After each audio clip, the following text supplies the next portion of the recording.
दोस्तों, यह कहानी पुनीत नाम के आदमी की है। पुनीत की ड्यूटी स्कूल में एक गार्ड की थी और उसके बारे में ये बात पूरे स्कूल में मशहूर थी कि वो किसी से फालतू बात नहीं करता था और उसका कोई दोस्त वगैरह भी नहीं था और ना ही उसने किसी से दोस्ती बनाकर रखी थी।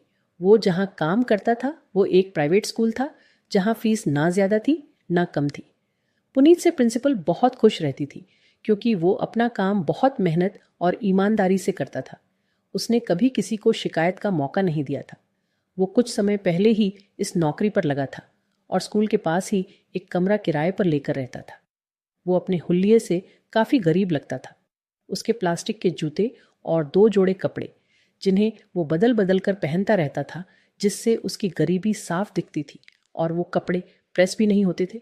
उसकी ऐसी हालत देखकर प्रिंसिपल ने उसकी मदद करनी चाहिए और उससे बोली, पुनीत, तुम्हें किसी भी तरह के पैसे की ज़रूरत हो तो मुझे बेझिझक बता देना, और ये कुछ पैसे हैं, रख लो, तुम्हारे काम में आएंगे। मगर उसने मदद लेने से इनकार कर दिया और कहा, मैडम, मुझे सिर्फ अपनी मेहनत के पैसे चाहिए। आप मुझे बस वो दे दीजिए जो मेरी मेहनत के बनते हैं। और उसने प्रिंसिपल से माफ़ी मांगते हुए कहा, अगर मुझे किसी से मदद लेनी ही होती तो इतनी मेहनत करने की मुझे क्या ज़रूरत है? वो तो मैं वैसे भी ले लेता। उसकी इस बात से प्रिंसिपल बहुत खुशी हुई। उसकी ईमानदारी प्रिंसिपल को भाग गई और उन्होंने इसी वजह से उसकी तनख्वाह बढ़ा दी थी ताकि उसे कुछ सहारा मिल सके। वो अपने बारे में कुछ ज़्यादा नहीं बताता था, अपने काम से काम रखता था और उसके पास इतना समय भी नहीं था जो वो किसी को अपनी ज़िंदगी के बारे में सब बताए। आज के समाज में अपनी बात अपने पास ही रहे तो बेहतर है, और इसी सोच को पुनीत ने अपने अंदर रखा और अपना काम मेहनत और ईमानदारी से करता रहा। एक दिन पुनीत अपनी ड्यूटी देने के लिए कॉलेज के गेट पर बैठा हुआ था तो एक ऑटो आकर स्कूल के पास रोका। उसके अंदर से एक बहुत ही खूबसूरत औरत उतरी, ऑटो का किराया दिया और स्कूल के अंदर जाने लगी। मगर पुनीत ने उसे रोक लिया तो वो कहने लगी, देखो, मुझे प्रिंसिपल से मिलना है, मुझे बहुत ज़रूरी काम है, मुझे अंदर जाने दो। पुनीत ने उसे नरमी से कहा, मैडम देखिए, मैं प्रिंसिपल की इजाज़त के बिना आपको अंदर नहीं जाने दे सकता।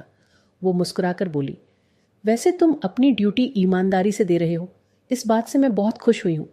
लगता है कि तुम यहाँ नहीं आए हो क्योंकि पिछला चौकीदार तो गेट पर होता ही नहीं था। पहले जब मैं आई थी तो वो टहलता हुआ आया और मैंने बोला, मुझे प्रिंसिपल से मिलना है, तो उसने मुझे फ़ौरन अंदर भेज दिया था। जब मैं प्रिंसिपल के पास गई तो वो बहुत अच्छे व्यवहार की थी।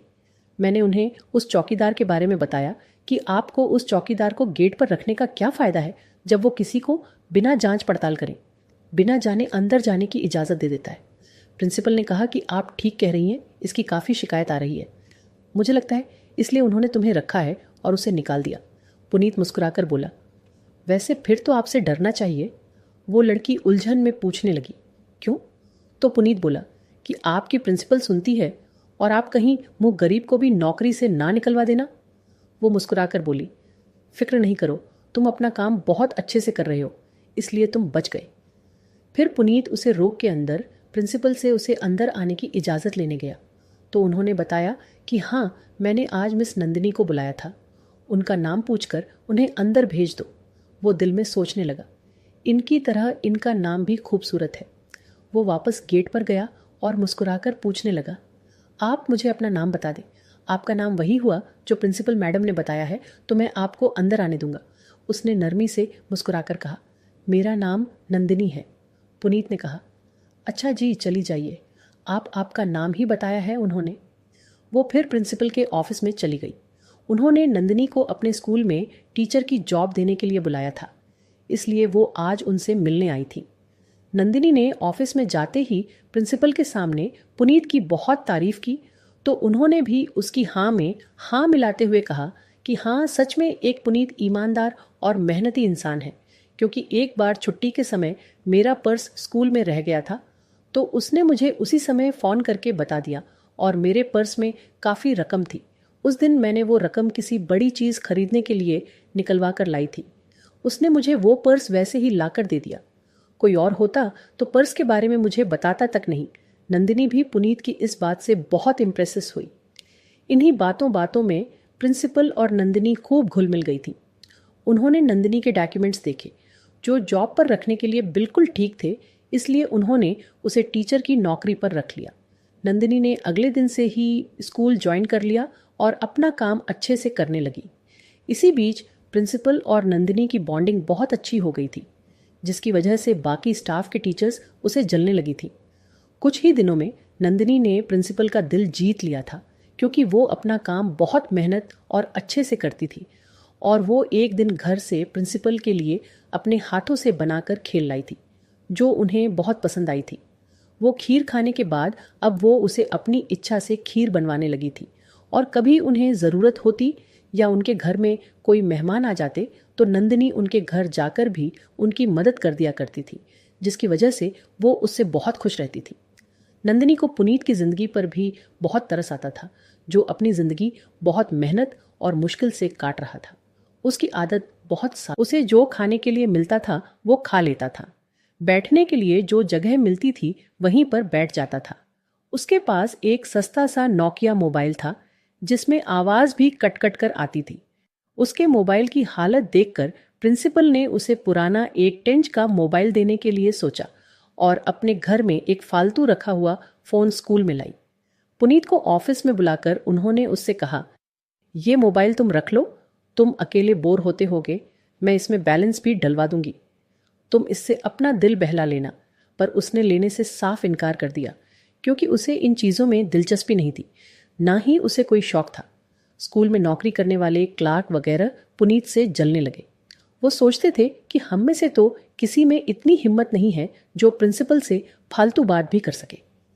एक पुनीत और नंदिनी हैं जो प्रिंसिपल से उनके घर पर भी मिलते हैं, उनके घर के कामों में भी मदद करते रहते हैं। स्कूल के क्लार्क पुनीत को रोक रोक कर कहते थे, पुनीत हमें भी बता दो प्रिंसिपल को क्या घोल कर पिलाया है। तुम तो उनसे बड़ी हंस हंस कर बातें करते हो। मगर पुनीत किसी की बातों पर ध्यान नहीं देता था और ना किसी से दोस्ती करता था। अपने काम से काम रखता था और उन सब में दोस्त बनने के कोई लायक भी नहीं था। सब सामने अच्छे बनते थे और पीठ पीछे पुनीत की झूठी झूठी प्रिंसिपल से बुराइयां करते थे, लेकिन प्रिंसिपल उन्हें डांट देती थी। उन्हें इस बात का अंदाजा था कि ये सब पुनीत से जलते हैं और जलन में ये सब झूठ बोलते हैं। इसी वजह से वो किसी की बात पर यकीन नहीं करती थी। सब चुपके चुपके बातें बनाते रहते थे और उस पर बातें भी मारते रहते थे। कुछ लोग तो उसे नंदिनी का दीवाना भी कहने लगे थे, पर वो उनकी बात सुनकर अनसुनी कर दिया करता था। नंदिनी पर भी क्लास की टीचर भी ताने मारती रहती थी, पर वो जवाब में उनसे बहुत नरमी और बहुत प्यार से बात करती थी। कुछ अच्छी टीचर उसके व्यवहार को देखकर उसकी दोस्त बन गई थी और बहुत सारी उससे खिलसने लगी थी। आज प्रिंसिपल के घर में उनके बेटे की शादी की तैयारी शुरू हो रही थी और इस काम के लिए उन्होंने छुट्टी के बाद अपने घर पर पुनीत को बुलाना शुरू कर दिया। और यही बात प्रिंसिपल ने नंदिनी से भी कही थी, पर उसने प्रिंसिपल से माफ़ी मांग ली थी, क्योंकि उसकी माँ की तबीयत खराब रहती थी और उसे घर जाकर उन्हें खाना देना होता था। नंदिनी ने छुट्टी के समय नरमी से कहना शुरू कर दिया था कि पुनीत तुम चले जाओ, तुम्हें प्रिंसिपल के घर भी जाना है। मेरे पास कुछ काम है, मैं वो करके स्कूल को लॉक कर दूंगी और चली जाऊंगी। बोस की बात आसानी से मान गया और चला गया, और वो रोज़ ही उसे पहले भेज देती थी। नंदिनी ने इस बात को बताने के लिए प्रिंसिपल को मना कर रखा था। उसका कहना था कि वो वैसे ही परेशान हो जाएंगी। मैं बस अपना काम खत्म करने के बाद स्कूल बंद करके चली जाऊंगी, तुम बस प्रिंसिपल को नहीं बताना। उसने उसकी बात आसानी से मान ली और फिर उसने स्कूल की चाबी उसे दे दी और प्रिंसिपल को कुछ नहीं बताया। उसकी इस बात से नंदिनी बहुत खुश थी और पुनीत से बहुत नमी और प्यार से बात करती थी। ऐसे ही समय गुजरता गया और एक दिन छुट्टी के थोड़ी देर पहले ही नंदिनी को उसके पिता की कॉल आई। उन्होंने बताया कि उसकी माँ को चक्कर आ गए और वो चक्कर खाकर गिर गई। उन्हें बहुत मुश्किल से होश में लाकर अस्पताल लेकर आए हैं, क्योंकि गिरने की वजह से उसकी माँ का सर किसी चीज़ से टकरा गया और उनके सर से खून बहने लगा। वो उन्हें बहुत मुश्किल में अस्पताल लेकर आए हैं। उनकी बोतलें चढ़ रही हैं। ये सब सुनकर नंदिनी रोने लगी तो प्रिंसिपल ने नंदिनी को तसल्ली दी और पुनीत को अपनी गाड़ी देते हुए कहा कि वो उसे इसमें बिठाकर अस्पताल ले जाए, और साथ में कुछ पैसे पुनीत को दिए और कहा, तुम ये पैसे रख लो, मैं नंदिनी को दूंगी तो वो नहीं लेगी। तुम वहाँ जाकर उसकी माँ की दवाइयाँ वगैरह का भी बिल भर देना। पुनीत ने पैसे लिए और जल्दी से नंदिनी को गाड़ी में बिठाया। वो पीछे बैठ गई और रोती रही। पुनीत उसे तसल्ली देता रहा। उसकी बातों से नंदिनी को काफ़ी तसल्ली मिली। जब वो दोनों अस्पताल पहुंचे तो पुनीत ने गाड़ी पार्क में लगाई और अस्पताल के अंदर चले गए। वो एक सरकारी अस्पताल था, वहां पर बहुत भीड़ थी। वो नंदिनी की माँ का कमरा ढूंढने लगा। अस्पताल बहुत बड़ा था, ऐसे ही एक कमरा ढूंढना बहुत मुश्किल था, इसलिए नंदिनी ने अपने पिता को कॉल की तो उन्होंने इमरजेंसी डिपार्टमेंट बताया। वो ढूंढते ढूंढते पहुंच गए। उसकी माँ की बोतलें चढ़ रही थीं। नंदिनी के पहुंचते ही उसकी माँ ने उसकी तरफ देखा तो वो तड़प के झुकी और माँ के गले लग गई और प्यार करने लगी। पुनीत ने उसके पापा से हाथ मिलाया और हालचाल पूछा। नंदिनी के पिता बहुत खुश मिजाजी से पुनीत का जवाब दिया, क्योंकि नंदिनी पुनीत और प्रिंसिपल का घर पर आजकल जिक्र करती रहती थी। पुनीत नंदिनी के पिता को बाहर ले गया और प्रिंसिपल की दी हुई रकम उन्हें दे दी। उन्होंने लेने से मना किया, पर पुनीत ने ज़बरदस्ती उन्हें वो रकम दे दी और उसने कहा, अगर आप नहीं लेंगे तो फिर प्रिंसिपल बुरा मान जाएगी। उन्होंने इतना किया है आपके लिए तो ये आपको ले लेनी चाहिए। नंदिनी के पिता ने उसके हाथ में से पैसे लिए और उसे कहा, मेरी प्रिंसिपल से बात करा दो। उसने उन्हें कॉल मिलाकर फ़ोन नंदिनी के पिता के हाथ में दे दिया। उन्होंने प्रिंसिपल का शुक्रिया किया और वो जवाब में नंदिनी की तारीफ करने लगी। नंदिनी के पिता अपनी बेटी की तारीफ सुनकर खुशी महसूस करने लगे। जब तक नंदिनी की माँ ठीक नहीं हुई और उन्हें डिस्चार्ज नहीं कर दिया गया, पुनीत उनके साथ में ही रहा और फिर डिस्चार्ज होने के बाद प्रिंसिपल की गाड़ी में ही उनके घर पर छोड़ने गया। और जब उन्हें छोड़कर घर से जाने लगा तो नंदिनी बोली, रुको पुनीत, चाय पीकर जाना, क्योंकि तुमने हमारी बहुत मदद की है। नंदिनी के पिता ने भी उसे वो माफ़ी मांगते हुए बोला, चाहे मेरी आपकी तरफ उधार रही, फिर किसी दिन आकर पी लूँगा। मैं संडे वाले दिन आ जाऊँगा, क्योंकि मैं प्रिंसिपल की गाड़ी लेकर आया हूँ। अपनी तरफ से आऊँगा तो कोई बात नहीं है, कितनी भी देर सवेरे हो जाए, पर अब मेरे पास उनकी गाड़ी है तो एक जिम्मेदारी है, मैं नहीं रुक सकता। नंदिनी के घर वालों ने ये बात समझी और बोले, चलो बेटा, कोई बात नहीं, तुम संडे आना और हमारे साथ खाना खाकर जाना। पुनीत ने बोला, जी मैं चाय पीकर जाऊंगा खाने के लिए, आप परेशान नहीं होना। नंदिनी ने कहा, ठीक है, पर उसके पिता बोले, नहीं बेटा, तुम्हें खाने पर आना है, जो हम खाते हैं वही पकाएंगे। हम गरीब लोग हैं, ज़्यादा तामशाम नहीं कर सकते, क्योंकि मैं एक धोबी की दुकान पर कपड़े धोता हूँ। मेरा घर भी किराए का है, मेरी एकलौती बेटी है। इसको पढ़ाने का बहुत शौक था, इन्हीं पैसों से इसकी पढ़ाई चल रही है और इसने एमए कर लिया। ऐसे प्रिंसिपल एक मॉल में मिली थी और ये वहाँ खड़ी हुई अपने दोस्त से फ़ोन पर बात कर रही थी और जॉब के बारे में पूछ रही थी। प्रिंसिपल इसके पास खड़ी तो उन्होंने इसकी बात सुन ली। उन्होंने अपना एक नया प्राइवेट स्कूल खोला था जिसके लिए उन्हें टीचर की ज़रूरत थी, तो उस समय प्रिंसिपल ने इससे बातचीत की और उसे एड्रेस बताया। वही खड़े खड़े इसकी जॉब का बंदोबस्त हो गया। ये बहुत खुश हो गई थी। उनका भी नया स्कूल है तो वो तनख्वाह कम देती है, लेकिन हम लोग इसी में ही खुश हैं। कम ही सही, लेकिन कुछ तो आ रहा है। लेकिन उन्होंने वादा किया है, स्कूल अच्छा चलने लगेगा तो वो तनख्वाह बढ़ा देंगी। इन्हीं बातों बातों में नंदिनी अपने किचन के एक पुराने कप में पुनीत के लिए चाय लेकर आ गई और उसे देने लगी। उसके पिता बोले, बेटा पियो।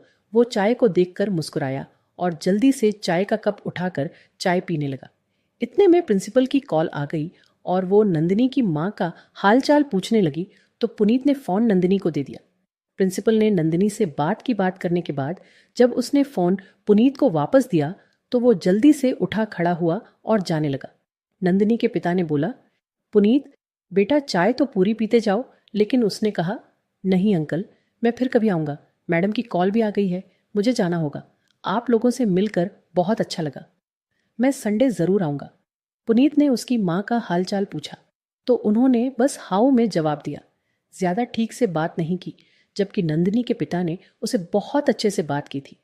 वो वहाँ से निकलकर जल्दी से स्कूल पहुँचा और प्रिंसिपल को उनकी गाड़ी दे दी। प्रिंसिपल ने नंदिनी को पूरे हफ्ते की छुट्टी दे दी थी। उनका कहना था कि माता पिता बहुत बड़ी हस्ती हैं, उनकी देखभाल करो, और उन्होंने नंदिनी की तनख्वाह भी बढ़ा दी थी।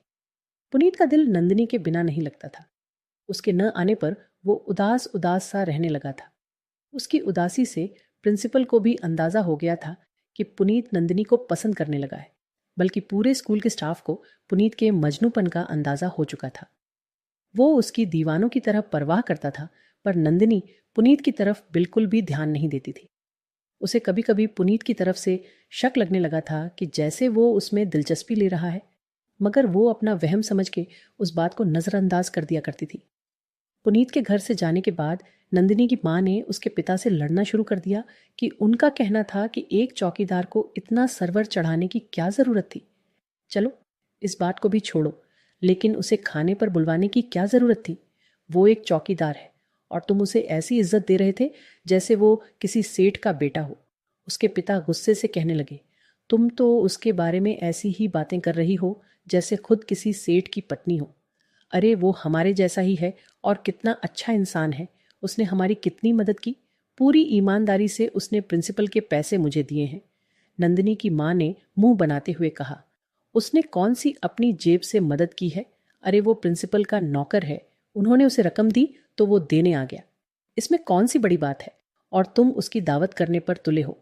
तुम्हारी बेटी तो उसकी चाय के लिए नए बर्तन और बिस्कुट वगैरह निकाल रही थी। वो तो मैंने गुस्से से उसे कहा कि ज़्यादा इज्जत देने की कोई ज़रूरत नहीं है। जो घर में बर्तन है जिसमें हम लोग पीते हैं वही बर्तन में उसे दो। अगर तुम लोगों को इज्जत देनी है तो प्रिंसिपल को दो, जिन्होंने हमारा इतना भला किया है। ऐसे लोगों का हमें क्या फ़ायदा? नंदिनी के पिता ने कहा, वो एक अमीर औरत है, शुक्र करो कि वो हम जैसे लोगों से बात भी कर लेती है। और पुनीत में क्या बुराई है? तुम्हें पता है, प्रिंसिपल मैडम उसकी तारीफ करते नहीं थकती।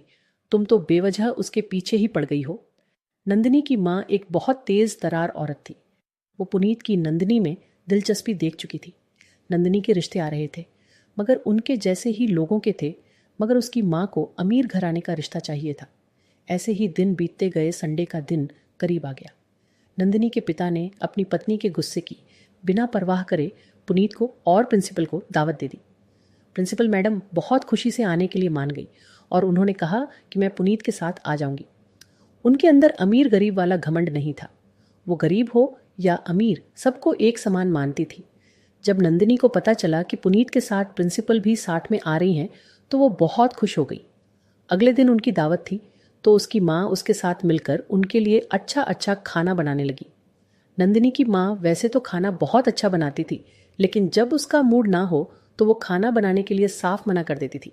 लेकिन आज तो प्रिंसिपल मैडम आ रही थी, इसलिए उन्होंने खाने में कोई कसर नहीं छोड़ी। शाम के समय जब पुनीत प्रिंसिपल के साथ नंदिनी के घर पर आया तो वही गिने चुने 3-4 जोड़ी कपड़े जो काफी घिसे हुए थे उनमें से एक ही प्रेस करके पहन के आ गया। प्रिंसिपल ने उसे एक नया सूट देने के लिए कहा तो उसने साफ मना कर दिया। उसके जूते भी वहीं पुराने घिसे हुए थे, पर वो इसी हालत में खुशी खुशी प्रिंसिपल की गाड़ी में उन्हें बिठाकर नंदिनी के घर पर ले आया। नंदिनी की माँ प्रिंसिपल को सर आंखों पर बिठा रही थी और पुनीत से तो वो बोल भी नहीं रही थी। दूसरी तरफ नंदिनी के पिता उसे बहुत इज्जत दे रहे थे और उससे सब बातें कर रहे थे। उसे ऐसा नहीं लगने दे रहे थे जैसे वो अकेला है। वो शर्म की वजह से खा पी भी नहीं रहा था, लेकिन वो उसे जबरदस्ती खिला रहे थे। उस दिन पुनीत का तो कोई खुशी का ठिकाना नहीं था। वो इतने दिनों से नंदिनी से नहीं मिला था और आज उसे देखकर काफी खुश और पूरे जोश में लग रहा था। प्रिंसिपल ने बहुत शौक से खाना खाया और कुछ तो वो अपने लिए पैक कर कर अपने साथ ले गई। उन्हें खाना इतना पसंद आया था।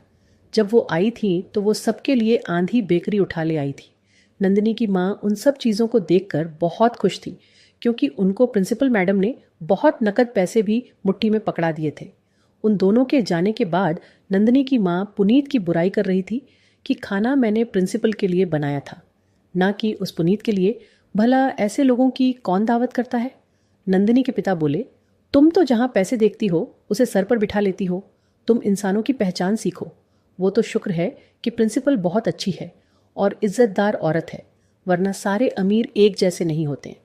नंदिनी की माँ की तबीयत में अब सुधार आने लगा और वो अब घर का कामकाज भी खुद करने लगी थी। इसलिए नंदिनी ने मंडे से दोबारा स्कूल ज्वाइन कर लिया और पहले की तरह दोबारा पुनीत को छुट्टी से पहले ही घर भेजने लगी थी। और पुनीत भी उसकी बात आसानी से सुनकर प्रिंसिपल के घर पर पहुंच जाता था, क्योंकि आजकल प्रिंसिपल के घर में शादी के लिए पेंट हो रहा था। तो इस काम में निगरानी के लिए उन्होंने पुनीत को दे रखी थी। पुनीत को नंदिनी की तरफ से फिक्र होती रहती थी कि जब वो उसे जल्दी जाने का बोल देती है और खुद लेट जाती है। पुनीत को ये बात कुछ अजीब सी लगी थी। वो इस बात से बहुत परेशान हो रहा था। उसके मन में एक ही सवाल था कि वो इतनी लेट रुककर कौन सा काम करती है। एक दिन उसने प्रिंसिपल से बहाना करके चुपके से दोबारा स्कूल में आ गया और नंदिनी को देखने लगा। वो उसे ऊपर वाले डिपार्टमेंट में दिखी तो वो उस पर नजर रखने लगा। वो क्लास में कुर्सी ठीक कर रहा था और बहाने से नंदिनी को देख रहा था। जब उसने देखा कि नंदिनी कुछ लड़कियों के साथ डांस कर रही है, ये देखते ही वो हैरान हो गया। वो फौरन गुस्से से नंदिनी के पास गया और बोला, ये क्या तमाशा लगा रखा है? वो उसे देखकर हैरत से घबरा गई और पुनीत से पूछने लगी, तुम यहाँ क्यों आए? वो बोला, तुम्हारा कारनामा देखने के लिए। नंदिनी ने मौका देखते ही डांस सीखने वाली लड़कियों से कहा, वो अब छुट्टी कर ले। उसके कहने पर वो सब चली गई। उन लोगों के जाने के बाद नंदिनी ने पुनीत को समझाने की कोशिश की, देखो, तुम मेरे हालात के बारे में समझो। मैंने एक बार बच्ची को स्कूल के ड्रामा के लिए डांस सिखाया था, तो वो मेरे डांस से बहुत खुश हुई और स्कूल में फर्स्ट भी आई थी। और उसने मुझसे कहा कि आप मुझे प्लीज़ पूरा डांस सिखा दें और मैं आपको इसकी फ़ीस भी दूंगी। मैं उसकी बात सुनकर बहुत खुश हुई और उसे कहा कि वहाँ डांस सीखने के लिए और भी लड़कियों को इकट्ठा करें। तुम तो सब जानते हो कि मेरे घर के कैसे हालात हैं, इसलिए मैंने उस लड़की को डांस सिखाना शुरू कर दिया। मेरे पास डांस सिखाने के लिए कोई जगह नहीं थी, तो मैं प्रिंसिपल और तुम्हारी नरमी का फ़ायदा उठाते हुए स्कूल में डांस सिखाने लगी। प्लीज़ मुझे माफ़ कर दो और प्रिंसिपल को कुछ नहीं बताना, वरना मुझसे उनका भरोसा उठ जाएगा और उनका दिल टूट जाएगा। मैं आज के बाद कभी दोबारा ऐसा नहीं करूँगी और सबको डांस सिखाना भी बंद कर दूँगी। पुनीत ने एक लंबा सांस खींचा और कहा, एक शर्त पर मैं तुम्हारा राज रास ही रख सकता हूँ कि तुम मुझ पर भरोसा करो और मेरे साथ शादी कर लो। ये कोई ब्लैकमेलिंग नहीं कर रहा हूँ, बस मेरे प्यार का जुनून है। मैं तुमसे प्यार करता हूँ, मैं तुम्हारे बिना नहीं रह सकता। ये बात सुनकर नंदिनी गुस्से में आ गई और कहने लगी, जाओ प्रिंसिपल को जाकर बता दो। तुम रुको, मैं उन्हें फ़ोन करके अभी सारे सच्चाई बता देती हूँ और उनसे माफ़ी मांग लेती हूँ। मुझे उन पर पूरा यकीन है कि वो मुझे माफ़ कर देंगी। इतनी सी बात छुपाने के चक्कर में तुम मुझसे इतनी बड़ी बात कह रहे हो। तुम अपनी पढ़ाई और मेरी पढ़ाई में अंतर तो देखो। तुमने तो 12वीं पास भी नहीं कर रखी और मैंने एमए कर रखा है। मुझे अपने ऊपर पूरा यकीन है कि मुझे एक नहीं एक दिन बहुत अच्छी नौकरी मिल जाएगी और फिर मैं अपने ही जैसे एक पढ़े लिखे लड़के से शादी कर लूँगी। तुम मेरे सपने देखना छोड़ दो और अपनी ही जैसी कम पढ़ी लिखी लड़की से शादी कर लो। मेरी बात मानो, तुम उसके साथ बहुत खुश रहोगे। हाँ, तुमने मेरी बहुत मदद की है, इसलिए मैं तुम्हें इस बात के लिए कुछ नहीं कहूँगी। सपने देखना हर किसी का हक है और वो देख सकता है, मगर सपने भी अपने साथ के लोगों के साथ देखना चाहिए जो आसानी से पूरे हो जाए। पुनीत पूरे यकीन से बोला, मुझे अपने ऊपर वाले पर पूरा भरोसा है, वो मेरा सपना ज़रूर पूरा करेगा। नंदिनी गुस्से में बोली, मुझे तुम्हारी बातों पर हंसी आ रही है। तुम पता नहीं क्या क्या बातें कर रहे हो। ये कहकर उसने प्रिंसिपल को कॉल कर दी। रोते रोते सारी बात प्रिंसिपल को बता दी और पुनीत की शादी करने वाली बात भी उन्हें बता। प्रिंसिपल ने ये सब सुनकर एक लंबी सांस ली और उससे कहा, तुम इतनी परेशान नहीं हो। ये कोई इतनी बड़ी बात नहीं है जो तुम टेंशन ले रही हो। हाँ, तुमने छोटा मोटा जुर्म तो किया है और तुम्हें इसकी सज़ा भी मिलेंगे, लेकिन ये सज़ा मैं बाद में दूंगी। उसने प्रिंसिपल से अपनी गलतियों की माफ़ी मांगी और कॉल कट कर दी। इसके बाद वो अपने घर पर आ गई। उसके चेहरे से उसकी परेशानी साफ दिख रही थी। उसकी माँ उसकी शादी एक अमीर आदमी से करना चाहती थी। उनका कहना था कि मेरी बेटी इतनी खूबसूरत है तो वो किसी अमीर आदमी की पत्नी बनने के लायक है। वो नंदिनी से कहती थी कि तुम अमीर अमीर लोगों को अपने दोस्त बनाओ, शायद तुम उनके रिश्तेदार या उनके दोस्त वगैरह को पसंद आ जाओ तो तुम्हारी शादी अमीर घराने में हो जाएगी और तुम्हारी किस्मत खुल जाएगी। तुम्हारे साथ साथ हमारा भी भला हो जाएगा। इतनी माँ के कहने पर उसने अमीर अमीर दोस्त बनाना शुरू कर दी और उन लोगों के घरों पर कोई भी फंक्शन होता वो कभी भी फंक्शन में जाना नहीं छोड़ती थी। नंदिनी के पिता एक धोबी की दुकान पर नौकरी करते थे और उनके दुकान का मालिक उसके पिता को कपड़े घर पर धोने के लिए दे दिया करता था, जिसकी वजह से उन्हें थोड़े बहुत पैसों में फ़ायदा हो जाता था। और नंदिनी की माँ को कभी किसी फंक्शन में जाना होता तो वो धोने के लिए जो कपड़े आते थे उसमें से कपड़े इस्तेमाल कर लेती थी और अपनी झूठी इज्जत बनाती रहती थी और ज़बरदस्ती नंदिनी को भी ऐसा करने पर मजबूर करती थी ताकि वो अमीर दिख सके। नंदिनी को ये झूठी इज्जत बनानी बिल्कुल पसंद नहीं थी। इन सब से वो खुश नहीं होती थी। उसकी माँ गुस्से वाली थी, इसलिए मजबूरन नंदिनी को वो कपड़े पहनने पड़ते थे। उसकी माँ की 1000 कोशिशों के बाद भी नंदिनी की किस्मत नहीं खुली थी। उसे किसी भी दोस्त के रिश्तेदार ने नहीं पसंद किया और उसके साथ की सहेलियों को भी बहुत अमीर अमीर रिश्ते मिल गए थे और वो वहीं आस लगाए बैठी रह जाती थी। उसके किसी दोस्त ने भी नंदिनी को अपनी भाभी नहीं बनाया, जिससे उसको बहुत बुरा लगता था।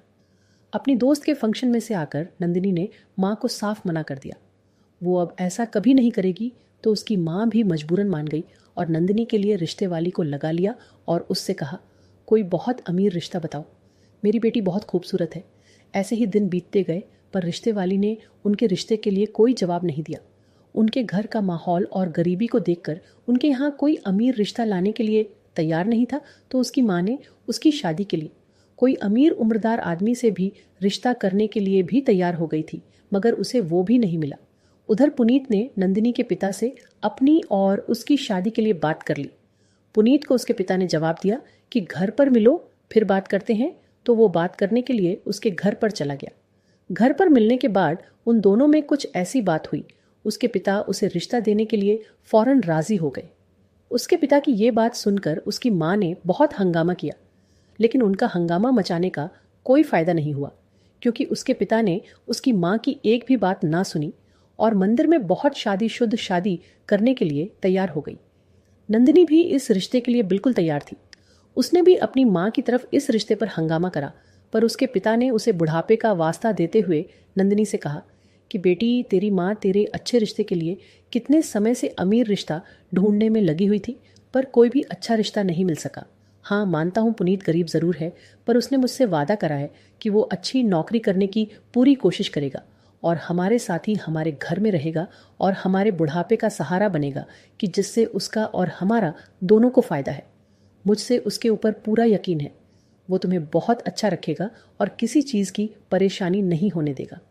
नंदिनी को उसके पिता ने जब समझाया कि इस रिश्ते को ही अब अपना समझ लो, अगर कभी हमें कुछ हो जाता है तो तुम कहाँ पर जाओगी? कौन सा पढ़ा लिखा लड़का तुम्हारे इंतज़ार में बैठा हुआ है जो तुम्हें अपने साथ शादी करके ले जाएगा? नंदिनी अपने पिता के समझाने पर मान गई, तो फिर उसकी माँ को और ज़्यादा गुस्सा आ गया कि उनके लिए नंदिनी ही एक सहारा थी जो रिश्ते से इनकार कर सकती है, पर वो भी अपने पिता की साइड हो गई। नंदिनी इसलिए इस पर मानी थी क्योंकि वो अपने पिता की परेशानियों को और नहीं बढ़ा सकती थी। पुनीत से कम उसके पिता को तो फायदा मिलेगा, कम से कम बेहतर रहेंगे। वो माँ और पिताजी का सहारा तो बनेगा, इसलिए वो इस शादी के लिए राजी हुई थी। फिर उसकी माँ को नंदिनी के पिता ने गुस्सा दिखाया तो बोबर के दिल के साथ मान तो गई, पर उन्होंने पुनीत को एक नज़र नहीं देखा, ना ही उसे कोई इम्पोर्टेंस दी और ना उसे कभी उस घर का दामाद होने का दर्जा दिया। पुनीत और नंदिनी की शादी एक बांस के मंदिर में करा दी गई। उसकी सास उसे बात बात पर मारती और जलीकटी सुनाती रहती थी, पर वो जवाब में कुछ नहीं बोलता था और बस उनकी बात पर हंसता रहता था। उसे उसकी माँ की बातों से बिल्कुल असर नहीं पड़ता था। वो नंदिनी को पाकर बहुत खुश और खिलखिला रहा था। उसने नंदिनी से कहा कि वो गरीबी की वजह से उसे अच्छा कीमती जोड़ा नहीं दिला सकता, पर किराए वाला दिला सकता है। नंदिनी ने कहा कि मुझे किराए वाले कीमती जोड़ा भी नहीं चाहिए, मैं उससे ज़्यादा अपने सस्ते जोड़े में ज़्यादा खुशी महसूस करूंगी। प्रिंसिपल मैडम को जब ये बात पता चली तो वो बहुत खुश हो गई और उन दोनों को साथ रहने का आशीर्वाद दिया और वो नंदिनी के पास बैठकर बड़ी जज्बाती अंदाज में नरमी आवाज़ में बोली, नंदिनी बेटी, मैं जानती हूँ कि तुम्हारी और पुनीत की पढ़ाई में बहुत बड़ा फ़र्क है, पर यकीन मानो कि सिवाय उसके अंदर पढ़ाई की कमी के अलावा उसमें हर एक खासियत मौजूद है। पर उन्हें उस पर पूरा यकीन है कि जो तुमने अपने पिता की खुशी के आगे सर झुकाया है, देखना तुम कितनी खुश रहोगी। कभी तुम्हें अपनी इस बात पर अफसोस नहीं होगा, क्योंकि पुनीत तुमसे बहुत ज़्यादा प्यार करता है। फिर पुनीत और नंदिनी की शादी मंदिर में हुई और प्रिंसिपल मैडम भी उनकी शादी में बहुत खुशी से शामिल हुई। उन्होंने नंदिनी और पुनीत को शादी का तोहफा देना चाहा, तो पुनीत ने माफ़ी के साथ इनकार करते हुए कहा कि वो इस खास मौके पर अपने ही खुद के कपड़े पहनना चाहता है। तो इस पर प्रिंसिपल मैडम ने जवाब दिया कि ठीक है। पुनीत ने एक सस्ता जोड़ा खरीदा और नंदिनी और उसके पिता ने भी उसके लिए जोड़ा खरीद लिया उसके पिता पुनीत की खुददारी से बहुत खुश थे और वो सब रिश्तेदारों से खुशी में ये कह रहे थे कि मुझे एक बेटी देकर एक बेटा मिल गया है। पुनीत काम से आकर सबसे पहले नंदिनी के पिता से आकर मिलता और कुछ देर बैठकर उनसे बातें करता था और उनके चेहरे पर खुशी लाने की कोशिश करता था, क्योंकि वो अब बूढ़े हो चुके थे और काम पर भी नहीं जा सकते थे। घर की सारी जिम्मेदारी अब पुनीत और नंदिनी पर आ गई। वो दोनों मिलकर अब घर का खर्च कर रहे थे। पुनीत पहले की तरह अब भी चौकीदारी की नौकरी कर रहा था। उसकी शादी को हुए हुए 1 महीना होने वाला था। 1 महीने बाद पुनीत की प्रिंसिपल मैडम ने तनख्वाह डबल कर दी तो पुनीत ने प्रिंसिपल से मना करा कि आप अपना नुकसान नहीं करें, तो वो खुश होकर बोली, मैंने तुम्हारी जॉब बदल दी है, तुम अब ऑफिस में हिसाब किताब का काम देखोगे। मुझे तुम पर इतनी तो उम्मीद है कि तुम ये काम आराम से कर लोगे। आखिर तुमने 12वीं तो पास कर रखी है। अगर किसी चीज़ में तुम्हें परेशानी हो तो अपनी पत्नी नंदिनी से पूछ लिया करना, वो तो पढ़ाई में बहुत अच्छी है।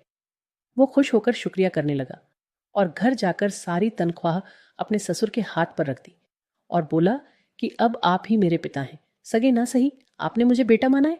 वो बहुत इनकार करते रहे कि वो ये पैसे नहीं ले सकते, तुम दोनों पति पत्नी ही रखो। पर नंदिनी बोली, पुनीत ने जब एक बेटे की तरह आपको माता पिता की तरह इज्जत दी तो फिर आप अपना बड़ापन दिखाकर इनकार मत करिए, वरना उसका दिल टूट जाएगा। नंदिनी के पिता ने वो पैसे लेकर घर का खर्च चलाना शुरू कर दिया।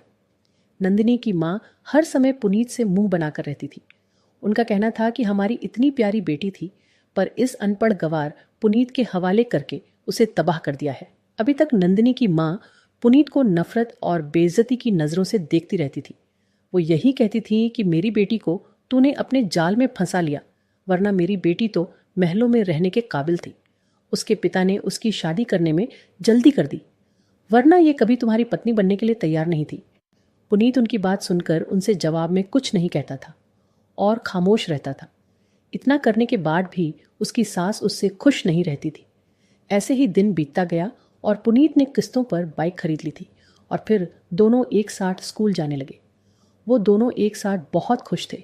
नंदिनी की सहेलियां हैरत से नंदिनी से कहती थी कि तुम इतनी पढ़ी लिखी हो और एक अनपढ़ चौकीदार से शादी कर ली है, तो वो उन्हें जवाब देती थी कि वो उसके साथ बहुत ज़्यादा खुश है। 2-3 दिन ऐसे ही गुजर गए।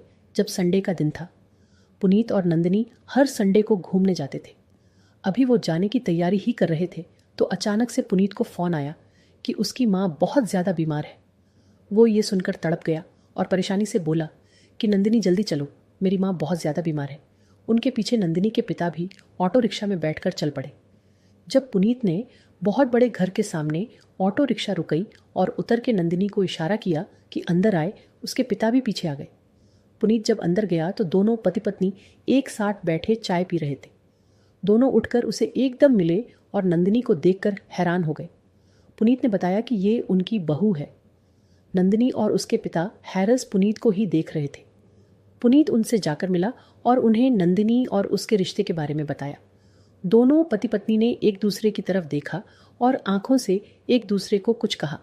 फिर आगे बढ़कर नंदिनी को पुनीत की माँ ने गले से लगाकर कहा, अरे हमारी बहू तो बहुत ज़्यादा खूबसूरत है। नंदिनी शर्माई उन्होंने नंदिनी के पिता को भी इज्जत से बिठाकर बताया कि पुनीत एक बहुत पढ़ा लिखा नौजवान है और उनका इकलौता बेटा है। सोने की चम्मच लेकर पैदा हुआ था। इसके पिता और मुझ में हमेशा लड़ाई रहती थी। हमारी लड़ाई बढ़ती गई और वो मुझसे रूठकर घर से बाहर दूसरे शहर चले गए थे। पुनीत ने उन्हें रोकने की बहुत कोशिश करी, पर वो उसे नज़रअंदाज करके चले गए। पुनीत इस बात से बहुत ज़्यादा दुखी हुआ था। फिर उसकी माँ ने भी पति को बेगाम भिजवाया कि वो उसके घर को छोड़कर जा रही है। पुनीत उन्हें भी रोकता रहा, पर वो नहीं रुकी। घर में पुराने वफादार नौकर थे। पुनीत ने बहुत बार अपने पिता को समझाने की कोशिश करी और धमकी दी कि वो उन्हें छोड़कर चला जाएगा। वो बोले, तुम अमीर पिता की औलाद हो, पर तुम्हारी माँ और मैं एक दूसरे को बर्दाश्त नहीं कर सकते। पुनीत ने कहा कि मैं आपकी इकलौती औलाद ज़रूर हूँ, मेरे लिए एक दूसरे के साथ दोस्ताना चाहिए। पर दोनों में से किसी को भी पुनीत की बात समझ नहीं आई। उसने कहा कि हमारी छोटी सी तो फैमिली है, पर वो दोनों आकड़ में रहते थे और गुस्से में पुनीत ने उनकी दौलत को ठुकरा दिया। कहा कि उसे उनकी दौलत की कोई ज़रूरत नहीं है, उसे बस सुकून चाहिए। इस वजह से वो रूठ कर चला गया। सबके जाने के बाद पुनीत घर में बिल्कुल अकेला रह गया था। उसने मैट्रिक की डिग्री उठाई और पर्स में जो भी पैसे मौजूद थे उसे लेकर घर छोड़कर आ गया और आकर प्रिंसिपल मैडम की स्कूल में चौकीदारी की नौकरी मांग ली और उन्होंने उसको इस तरह पुनीत गरीब बनकर नौकरी करता रहा और नंदिनी से शादी कर ली। जब पिता ने सुना कि वो घर छोड़कर चला गया है तब वो बहुत तड़प उठे और उसे ढूंढने लगे। बेटे की वजह से दोनों पति पत्नी में आपस में दोस्ती हो गई। उसकी माँ ने अपनी बीमारी का ड्रामा किया तो वो भागा हुआ आया, वरना वो पहले उसे बहुत मना चुके थे और वो घर आने का नाम ही नहीं ले रहा था। जब उन्होंने देखा कि वो नंदिनी का दीवाना बना हुआ है तो उन्होंने उससे माफी मांगी और दोबारा से आपस में कभी नहीं लड़ने का वादा कर लिया। पुनीत रोते हुए बोला, क्या फायदा लड़ने और आपस में रहने का? मेरा सारा बचपन तो आप लोगों की आपस की लड़ाई की वजह से इतना दुख से गुजरा है। न माँ हार मानती थी और ना ही पिता। दोनों में से किसी एक को भी अपने इकलौते बेटे का ख्याल ही नहीं आया कि वो कितना अकेला और तन्हा है। जब आप लोगों की गरजदार आवाज घर में गूंजती थी तो मेरा नन्हा सा दिल कितना डर जाता था और मैं सारी रात डर की वजह से रोते हुए गुजार देता था। आप लोग समझते थे कि दौलत के नशे में दबकर मैं अपनी सारी खुशियां ले लूंगा, पर जो खुशी और सुकून मुझे गरीबी में मिला है वो सारी जिंदगी मिल ही नहीं सकता। जी सच्ची खुशी और प्यार के लिए मैं सारी जिंदगी तरसता रहा। वो मुझे नंदिनी और उसके पिता से मिली है, प्रिंसिपल मैडम, जिन्होंने मुझे बेटे की तरह समझा, जिनके यहाँ मैं सिर्फ एक चौकीदार की हैसियत से नौकर था। उन्होंने अपने बेटे की तरह मेरी शादी में शामिल होने का फैसला किया। पुनीत के पिता रोते हुए उसे देख रहे थे और उसे प्यार करके माफ़ी मांगने लगे। उन्होंने नंदिनी के पिता को अपने साथ रखना चाहा तो नंदिनी के पिता ने मना कर दिया। उसकी माँ भी नहीं मानी। नंदिनी की माँ वापस घर आकर बोली कि बेटी के ससुराल का घर इतना बड़ा देखकर मेरा तो दम ही घोंटने लगा। वो पति से बोली, शुक्र है कि आप वहाँ पर रहने के लिए नहीं माने। जो सुकून मुझे अपने इस घर में मिलता है वो मुझे कहीं और नहीं मिल सका। मैं ये जान गई हूँ कि चाहे गरीबी ही क्यों ना हो, अपने घर का इंसान बादशाह ही होता है। और मुझे जो पैसों का लालच पड़ा हुआ था, आप कपड़े धोने के नींद जो लेते थे वो मैं चोरी चोरी खुद ही पहनती थी और नंदिनी को भी ज़बरदस्ती पहना देती थी। वो बहुत हिचकिचाती रहती थी पर मैं उसे ज़िद करके कपड़े पहना ही देती थी। नंदिनी के पिता बोले, ऊपर वाले से माफ़ी मांगो। शुक्र है ऊपर वाले का कि मेरी बेटी अच्छे नेचर की है और बहुत अच्छे इंसान से उसकी शादी हुई है। हमने तो उसे एक गरीब इंसान समझकर अपनी बेटी की शादी कर दी थी, पर वो तो अमीर तरीन इंसान निकला। और मुझे हैरत ये भी है कि मैं समझा था तुम उसकी अमीरी का सुनकर खुशी से ना झोंकी, पर तुम नॉर्मल ही रही। वो ज़रा शर्मिंदा होकर बोली कि अब मैं समझ चुकी हूँ कि इंसान अच्छा हो तो अमीरी गरीबी से भी कोई फ़र्क नहीं पड़ता, बस इंसान अच्छा होना चाहिए। पुनीत ने मेरा दिल बहुत खुश कर दिया है। मैंने उसे इम्पोर्टेंस नहीं दी, कितना बेइज्जत करके बातें सुनाई, लेकिन उसने पलट कर भी एक जवाब तक नहीं दिया। उसके पिता के सामने तो मैं माफ़ी भी नहीं मांग सकी। अब जल्दी से मैं जब भी मौका मिलेगा उससे माफ़ी मांग लूँगी। नंदिनी अपने शानदार से बेडरूम में बैठी हुई थी और पुनीत ने उसका प्यार से हाथ पकड़कर कहा कि अब मैं तुम्हें दुनिया की हर खुशी दूंगा, बहुत सी शॉपिंग कराऊंगा, पूरी दुनिया घुमाऊंगा। नंदिनी ने कहा कि मुझे आपने पहले ही दिन से दुनिया जहान की खुशियां दे दी हैं और बाइक पर बैठाकर भी मुझे उतनी ही खुशी मिलती थी जितनी शायद दुनिया घूम कर भी नहीं मिले, और मैं दौलत की भूखी बिल्कुल भी नहीं हूँ। पुनीत ने प्यार से कहा, मैं जानता हूँ, और शादी के कुछ समय बाद मैंने प्रिंसिपल मैडम को अपनी सारी हकीकत बता दी थी। वो काफ़ी हैरान हुई और बहुत ज़्यादा खुश भी की। नंदिनी की अगली ज़िंदगी कितनी अच्छी गुजरेगी। नंदिनी ने कहा, बस मेरे पिता को सहारा लगा देना, मैं और भी खुश हो जाऊंगी और कुछ भी नहीं मांगूंगी। वो बोला, हम उन्हें अपने साथ ही रखेंगे और मेरे पिता भी इस बात से बहुत खुश होंगे। उन्होंने मुझसे कहा है कि मैं तुम्हारे पिता और माँ को हमारे घर में ही रख लूँ। इस पर नंदिनी खुशी से शुक्रिया बोलने लगी और वो दोनों नंदिनी के मायके जाकर उन्हें अपने साथ ले जाने के लिए बोलने लगे, पर उन्होंने साफ मना कर दिया। नंदिनी की माँ बोली कि बेटा, तुम्हारे हमारे ऊपर वैसे भी बहुत एहसान है, हमें यही रहने दो, हम यही खुश हैं। बस तुम दोनों हमसे मिलने आते रहना, इससे ही हम दोनों खुश हो जाएंगे। और मैंने तुम्हें बहुत परेशान किया, बहुत बेइज्जत किया। वो हाथ जोड़ते हुए बोली, बेटा मुझे उन सब के लिए माफ़ कर दो, मैं अपने किए पर बहुत अफसोस कर रही हूँ। पुनीत ने उनके दोनों हाथ पकड़कर कहा, आप ऐसे बोलकर मुझे क्यों शर्मिंदा कर रही हैं? आपने जो भी किया, मैंने कभी भी किसी बात को अपने दिल पर नहीं लगाया। आप मेरी माँ जैसी है, मैंने आपकी बात का बुरा नहीं माना। आप हमारे साथ मेरे घर पर चलो। लेकिन वो मना करने लगी। बोली, बेटा, इस बात को छोड़कर मैं तुम्हारी सब बात मान लूंगी, लेकिन वहाँ नहीं हम सही हैं। उसके ससुर भी बोले, बेटा तुम क्यों परेशान हो रहे हो, हम यहाँ बिल्कुल ठीक हैं। तो वो कहने लगा, ये तो बहुत गलत बात है। मैं भी आपके घर में रहा, ये मेरा घर नहीं था, लेकिन मैंने हमेशा इसे अपना घर माना। इसी तरह आप मेरे घर को अपना घर समझकर वहीं चले। आप सोच रहे होंगे कि बहू के माता पिता बेटी की ससुराल में रहेंगे तो उसके सास ससुर क्या कहेंगे, पर ऐसा नहीं है। आपको पता है, मेरे पिताजी ने ही आपको घर पर लाने के लिए भेजा है। वो तो और खुश हो जाएंगे, आप दोनों हमारे साथ रहेंगे। तो ये सब सुनकर नंदिनी भी बोली, जी पिताजी ये ठीक कह रहे हैं, उन्होंने ही आपको यहाँ लेकर आने के लिए बोला है। आप चलिए, यहाँ पर आपको इतनी परेशानी होती है। और अब तो बरसात का मौसम आ गया, बारिश में घर टपकेगा तो आप परेशान। वो घर भी तो आपका ही है, मैं आपके कपड़े पैक करती हूँ। उन दोनों के इतना कहने पर वो मान गए और उसके घर पर जाने के लिए तैयार हो गए। पुनीत ने अपनी बड़ी काली गाड़ी में बिठाकर उन्हें अपने आलीशान घर में ले गया। नंदिनी के माता पिता को देखकर वहां पुनीत के घर वाले बहुत खुश हो गए और उन दोनों को बहुत इज्जत दी। सब साथ में हंसी खुशी रहने लगे। कुछ महीने के बाद नंदिनी की गोद भर गई और उनके घर पर एक नन्ही सी बेटी ने जन्म लिया। पुनीत और नंदिनी ने उसका नाम परिणीति रखा। ये नाम उन दोनों पर मिल रहा था। उसके नाना नानी और दादा दादी उसे बहुत प्यार करते थे। इससे उन दोनों की जिंदगी में खुशियां आ गईं। तो दोस्तों, हमारी कहानी कैसी लगी कमेंट में ज़रूर बताएं। वीडियो अच्छी लगी तो इसे लाइक करें और हमारे चैनल को सब्सक्राइब करना ना भूलें।